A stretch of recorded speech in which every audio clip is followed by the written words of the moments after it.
Bismillahirrahmanirrahim. Tamko la wanazuoni wa Kiislamu na Waislamu wilaya ya Mkuranga, mkoa wa Pwani, likizingatia tafakuri ya Baraza la Maaskofu TEC kuhusu vurugu zilizotokea nchini tarehe 29 mwezi wa 10 2025, siku maalumu iliyotengwa kwa ajili ya kupiga kura kitaifa. Ndugu Waislamu, maimamu, mashekhi na viongozi wa Waislamu, ndugu wananchi wenzetu, ndugu waandishi wa habari, assalamu alaikum wa rahmatullahi wa barakatuh. Sisi Waislamu tukiwa viongozi wa mkoa kutoka Umoja wa Wanazuoni wa Kiislamu, tukiwa pia ni wananchi na wazalendo wa Tanzania, tumekusanyika hapa.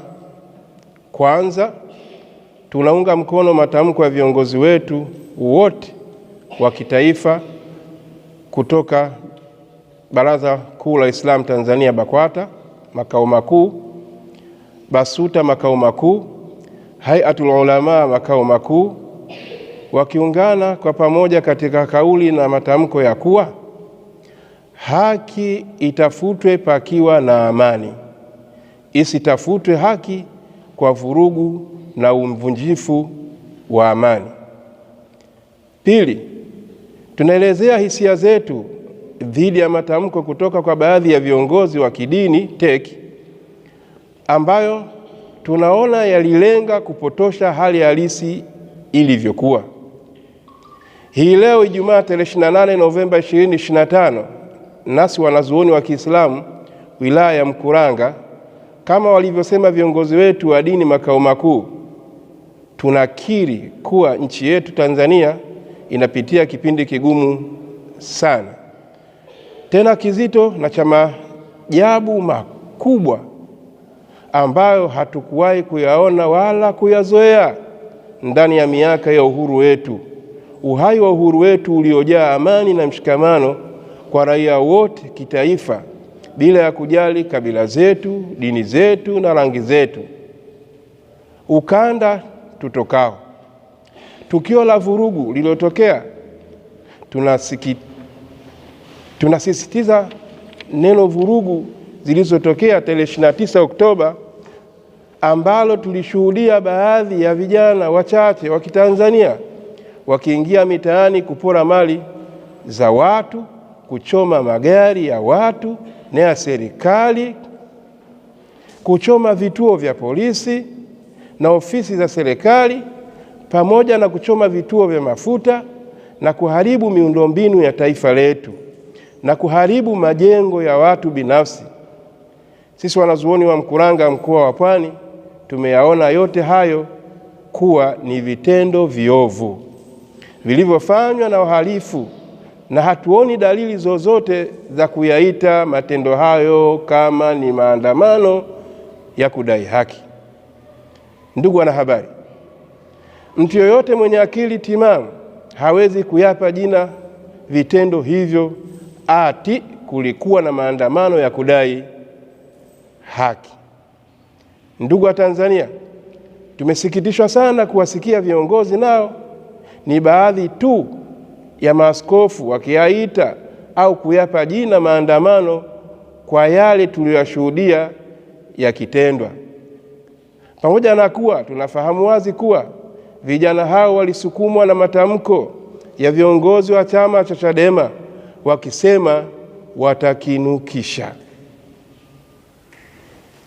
siku ya uchaguzi au siku ya kupiga kura, lakini hakuonekana viongozi wa chama cha Chadema wala watoto wao wala jamaa zao wala marafiki zao wala hawakuonekana wanachama wa Chadema katika vurugu zote zile. Uchaguzi utathibitisha pia kuwa hata vijana waliokamatwa hawakuwa wanachama wa kawaida wa Chadema. Matamshi ya viongozi wakuu wa chama ndiyo yaliyochochea sana vijana wa taifa hili kufanya vurugu zile ambazo ziliwalazimisha vyombo vya dola kuingia na kuzuia vitendo vile, na hilo likasababisha vifo, majeraha au hata vilema vya muda na vya kudumu bila ya kuwepo sababu ya kusababisha yote hayo yatokee. Ndugu wanahabari, tumesikitishwa sana na kuumizwa mioyo yetu kwa yaliyowapata vijana wa taifa hili. Kwa pamoja tunalaani matamko yaliyowasukuma vijana wafanye uhalifu huo, kwani bila ya vijana kuambiwa wakinukishe, basi vifo, majeraha na uharibifu wa mali visingetokea. Ndugu wananchi, tunalaani matamko yenye kuashiria kuwa uhalifu ule ulikuwa na nia ya kudai haki. Watanzania hatuna utamaduni wa kudai haki kwa mtindo ule. Wazee wetu, mashehe zetu tunawakumbuka, wakiwemo miongoni mwao akina Mshume Kiate, Shekhe cha Urembo, Bibi Titi Muhammad, Sheikh Suleiman Takadiri, Sheikh Muhammad Ramia, Mufti Hassan bin Amir, Mzee Ali Komorian, Sheikh Haidar Mwenyimvua, Sheikh Mwenyimvua Mwenyikambi, Sheikh Yusuf Badi, Sheikh Abdallah Rashid Sembe, vijana wa enzi hizo, Bilali Rehani Waikela, Idi Faiz Mafongo, Claes Sex, Abdul Wahid Sex, Ali Sex, Abbas Sex, Dosa Azizi, wote hao na wengineo walitafuta na kuipigania haki, kujitawala Tanganyika kwa njia za amani na dua, ikiwemo kufunga saumu, kuchinja wanyama na kuwajumuisha, na wakamjumuisha Mwalimu Nyerere katika kudai haki ya kujitawala kwa ibada ya kufunga saumu na kuchinja. Mwalimu Nyerere mwenyewe ambaye alikuwa Mkatoliki ameyakiri hayo hadharani. Yawezekana kabisa viongozi wa Chadema na vijana waliofanya vurugu zile hawajui historia hiyo. Hawajui historia hiyo ya Waislamu kushirikiana na Mwalimu Nyerere Mkatoliki kupigania uhuru, kuitafuta haki ya kujitawala, wakitumia midomo yao na ibada za kumuomba Mungu. Waislamu hao zama hizo, wengi wakiwa vijana tena matajiri, hawakutumia nguvu, fujo na vurugu za kuchoma moto mali za wakoloni, bali walidai haki ya uhuru kwa njia za amani na dua. Ndugu waandishi wa habari, yawezekana kabisa viongozi wa Chadema na maaskofu kutoka TEC pamoja na vijana waliofanya uhalifu ule tarehe 29 Oktoba 2025 hawajui kuwa licha ya ushiriki mkubwa sana wa mashehe wale na Waislamu enzi za kudai uhuru, Mwalimu Nyerere mara baada tu ya Tanganyika kupata uhuru akawaweka kizuizini mashehe wengi sana, na kiongozi wa Waislamu Mufti Sheikh Hassan bin Amiri akafukuzwa nchini kwa amri ya Nyerere, akapiga patrician. Ndugu wanahabari, licha ya uovu huo na unyama waliofanyiwa mashehe na Waislamu waliokuwa bega kwa bega na Mwalimu Nyerere, Waislamu nchini hatukuandamana wala kuchoma moto mali za serikali au mali za binafsi. Waislamu hawakutoka barabarani kufanya vurugu na uhalifu kwa kisingizio cha kudai haki. La hasha. Ni vyema vijana wa leo, viongozi wa Chadema na maaskofu wa TEC wakaelewa utamaduni na tabia hii ya Waislamu. Aidha, licha ya Waislamu kuwawa kule Pemba wakati wa utawala wa Rais Benjamin Mkapa na wengine kufanya wakimbizi hadi hii leo, licha ya mauaji ya Waislamu Mwembe Chai na kupigwa marufuku kwa kitabu kiitwacho Mwembe Chai Killings kilichoandikwa na Profesa Hamza Njozi, kupigwa marufuku kwa kitabu kile ni kuwaziba midomo Waislamu wasiseme. Mheshimiwa Benjamin Mkapa ameyataja mauaji hayo ya Mwembe Chai na ya Pemba katika kitabu chake. Ndugu waandishi, licha ya Waislamu kuuawa Mkuranga, Kibiti, Rufiji na Ikwiriri, akiwemo shekhe aliyeuawa akitoka msikitini kusali, Waislamu hawakudai haki zao kwa maandamano na vurugu za mitaani. Chadema na maaskofu wa TEC hatukuwasikia wakikemea mauaji yote hayo, labda kwa waliouawa, labda ya kuwa waliouawa ni Waislamu. Vijana wa leo waelewe kuwa haki hizo ambazo Waislamu walidhulumiwa, sisi hatukuzidai kwa kuchoma moto ofisi za serikali wala kuiba mali za watu binafsi, wala hatukuandamana. Viongozi wa Chadema na vijana wanaowashawishi waelewe kuwa wakati wa utawala wa Mwalimu Nyerere hali ya maisha ya kawaida ilikuwa ngumu sana. Wakati wa utawala huo chai ilikuwa ikipigwa bila sukari, pipi zikisagwa ili angalau chai iwe tamu. Lakini hatukuandamana wala kupora mali, kuharibu miundombinu ya taifa. Viongozi wa Chadema na vijana wanawashawishi kuandamana waelewe kuwa wakati wa awamu ya kwanza ya utawala wa Mwalimu Nyerere, ukikutwa na tube za Colgate, dawa ya kupiga mswaki, unakwenda jela kwa kosa la uhujumu uchumi. Lakini hatukuandamana wala kuleta uvunjifu wa amani. Enzi za utawala huo kulikuwa hakuna sabuni ya kufulia au ya kuogea. Tulikuwa tunatumia tunda za mwalita, magadi na mikaratusi kufulia. Pamoja na hali ngumu kiasi hicho, maaskofu wa TEC hawakuthubutu hata mara moja kutoa waraka wala kukemea au hata kutoa tafakuri juu ya hali mbaya ya maisha ya enzi za utawala wa Mwalimu Nyerere. Iulize, kwa nini? Ndugu wanahabari, ufisadi mkubwa wa fedha za walipa kodi Tanzania, sote tunakumbuka ufisadi wa account escrow kwa mabilioni na mabilioni. Sote tunakumbuka namna ambavyo benki ya Wakristo ilivyotumika kutakatisha fedha ambazo mpaka baadhi ya maaskofu walibeba fedha zile kwa magunia. Askofu mmoja alibeba milioni 80.9, mwingine milioni 40, na mawaziri kadhaa nao walishiriki ufisadi huo. Je, mliwasikia maaskofu wa TEC wakitoa waraka? Je, walikemea wizi, ufisadi huo? Jiulize kwa nini hawakukemea ufisadi ule. Hawakukemea bila shaka kwa kuwa walihusika na ufisadi ule ni watu wa dini yao.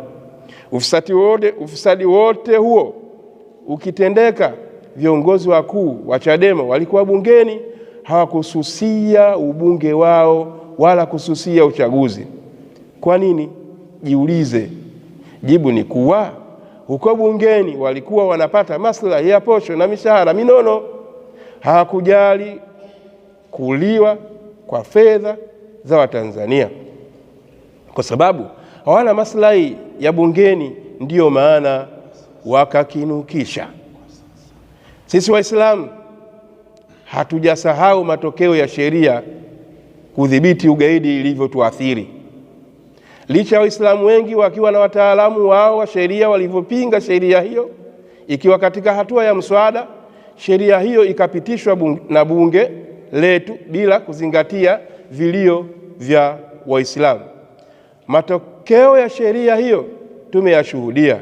Mashekhe na Waislamu zaidi ya 500 wakikamatwa kwa tuhuma za ugaidi na kusekwa rumande.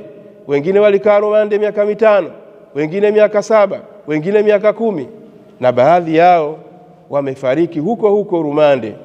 Waislamu hatujasahau hilo, kwani hadi hivi sasa bado wamo Waislamu wengi huko magerezani kwa tuhuma za ugaidi. Licha ya madhara na mateso hayo waliowapitia ndugu zetu Waislamu pamoja na mashekhe mbalimbali wakiwemo Sheikh Mselem Ali na Sheikh Faridi wa Zanzibar, Waislamu hawajaandamana. Kibaya zaidi, hatujawasikia Chadema wala maaskofu wa TEC kutoa waraka wa kulani vifo vya Waislamu hao na kukemea uvunjifu wa haki za Waislamu hao ambao ni Watanzania.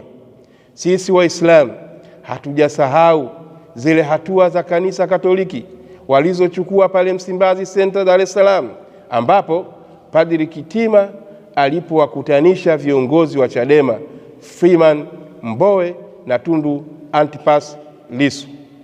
Waislamu tusingefahamu siri kubwa ya vikao vingi vya upatanishi hivyo bila ya siri hiyo kufichuliwa na Tundu Lissu. Padri Kitima na kanisa lake halikusema hadharani kuwa lilikuwa na vikao hivyo kwa upatanishi, kwani Padri Kitima na kanisa Katoliki liwe na uchungu mkubwa juu ya mzozo wa kisiasa wa viongozi hao wawili tu waheshimiwa. Ndani ya Chadema walikuwa na mzozo kati ya Freeman Mbowe na Zitto Kabwe. Hatukusikia kanisa wala Padri Kitima akifanya usuluhishi. Ndani ya Chadema kulikuwa na mzozo kati ya uongozi wa juu Salum Mwalimu. Hatukusikia kanisa wala Padri Kitima wala jopo la maaskofu likifanya jitihada ya kusuluhisha mizozo hiyo. Kwa nini Padri Kitima na kanisa lake wachukue masiku kadhaa na muda mwingi wa kanisa kuwasuluhisha kina Mbowe na Tundu Lissu, tena kwa siri? Zitto Kabwe na Salum Mwalimu ni Waislamu. Ni dhahiri kabisa Padri Kitima na kanisa halikuona uchungu wala halikuona kuwepo na maslahi ya kanisa katika kuwapatanisha akina Zitto Kabwe na Salum Mwalimu walipozozana na viongozi wao wa Kristo Freeman Mbowe na Tundu Lissu.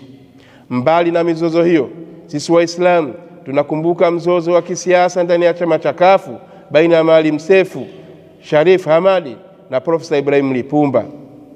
Mzozo baina ya wanasiasa hawa wawili ulikuwa mkubwa sana, lakini Padri Kitima na kanisa Katoliki halikuchukua hatua za siri kupatanisha wanasiasa hao. Jiulize kwa nini? Jibu lake ni kuwa Seif Sharif Hamad na Profesa Ibrahim Lipumba ni Waislamu ambao Padri Kitima na kanisa lake hawana uchungu wala hawana maslahi ya kupatana kwa wanasiasa hao ambao ni Waislamu. Ndugu waandishi wa habari, kwa matukio haya sisi Waislamu ndipo tunapounganisha uhusiano wa chama cha Chadema na kanisa lake ndani ya Chadema. Uthibitishwa mafungamano hayo ya siri imetobolewa na Mheshimiwa Tundu Lissu. Hizi ni fadhila za Allah kwetu Waislamu, kutufunulia makubwa na mazito yaliyopangwa na kufanywa kwa maslahi ya Baraza la Maaskofu TEC. Rejea Qur'ani sura ya 3 aya 119. Baada ya kuyasema machache haya kati ya mengi ambayo tunayoyafahamu, tunawaomba vijana wa nchi hii wasiingizwe katika mkumbo wa madai ya haki yakipigizwa zumari kwa sauti kubwa kutoka Chadema na wasiri wao wakubwa kanisa Katoliki. Aidha, tungependa wananchi wa Tanzania waelewe kuwa kudai haki ya mmoja wetu isipelekee kuvunja haki ya Mtanzania mwingine. Katika kipindi cha takriban siku 10 vurugu baada ya tarehe 29 Oktoba, tumeshuhudia mahakama zikifungwa kwa kukosekana kwa amani. Haki tunayoitafuta ikibidi huko mahakamani itapatikana vipi hiyo haki ikiwa mahakama zimefungwa kwa kukosekana amani? Amani ndiyo uwanja wa kutafutia haki. Amani ndiyo uwanja wa maridhiano. Amani ndiyo uwanja wa maendeleo. Amani ndiyo uwanja wa kufanya siasa. Pasipo na amani, yote hayo hayapatikani. Tunawashukuru mashekhi nchi nzima pamoja na maimamu nchi nzima na viongozi katika taasisi zote za Waislamu nchi nzima kwa msimamo wao kuhubiri amani kabla ya uchaguzi na hata baada ya uchaguzi. Ndugu waandishi wa habari, tunaunga mkono matamko ya viongozi wetu wote wa kitaifa kutoka BAKWATA makao makuu, BASUTA makao makuu, Hayatul Ulama makao makuu, wakiungana kwa pamoja katika kauli na matamko ya kuwa haki itafutwe pakiwa na amani, isitafutwe haki kwa vurugu na uvunjifu wa amani. Tumalizie kwa kusema yafuatayo.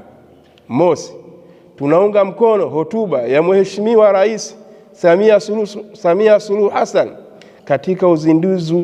katika uzinduzi wa Bunge la 13.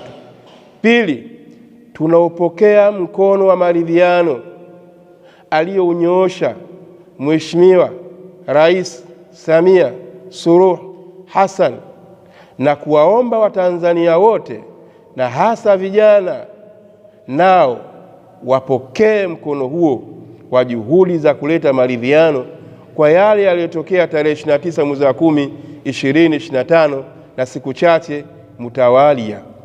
3, tumeridhia tume ya Mheshimiwa Rais ya kuchunguza yale yaliyosababisha vurugu zile, na tunaiomba tume ifanye uchunguzi kwa uadilifu mkubwa na isimuonee haya yoyote yule aliyehusika kwa kuchochea vurugu zile, bali wachochezi wote watajwe hadharani.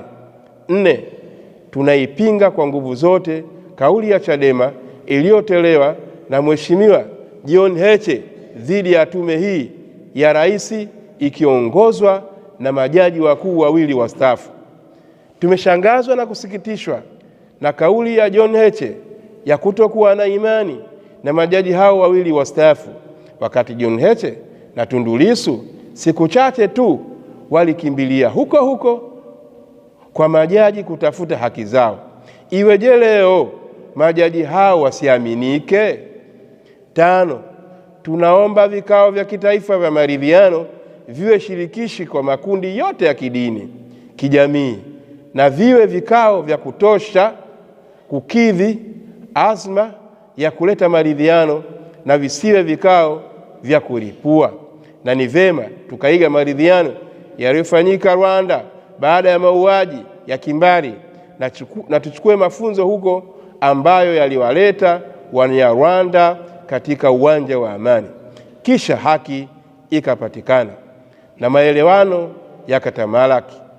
6, sisi Waislamu wa Mkuranga tunatoa ahadi ya kuilinda amani tulionayo sasa, na tunakataa vishawishi vya kuandaa maandamano yoyote yale kabla ya uchaguzi na baada ya vikao taifa vya maridhiano. Tunawasihi vijana wote wa nchi hii kutoshiriki kwenye maandamano yaliyopangwa kufanyika tarehe 9 Disemba 2025 na kutoshawishika kuleta vurugu za aina yoyote katika kipindi hiki cha kuliponya taifa letu Tanzania. Asanteni sana. Tamko hili limesomwa na wanazuoni wa Kiislamu na Waislamu wa Mkuranga baada ya dua ya kuiombea amani nchi yetu, huku dua hii ikisindikizwa na ibada ya kuchinja. Wabillahi tawfiq. Wassalamu alaikum wa rahmatullahi wa barakatuh.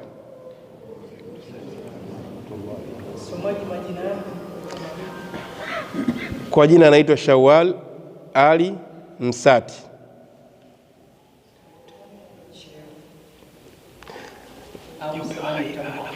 Mjumbe wa haia na shekhe wa masjid. Shukran.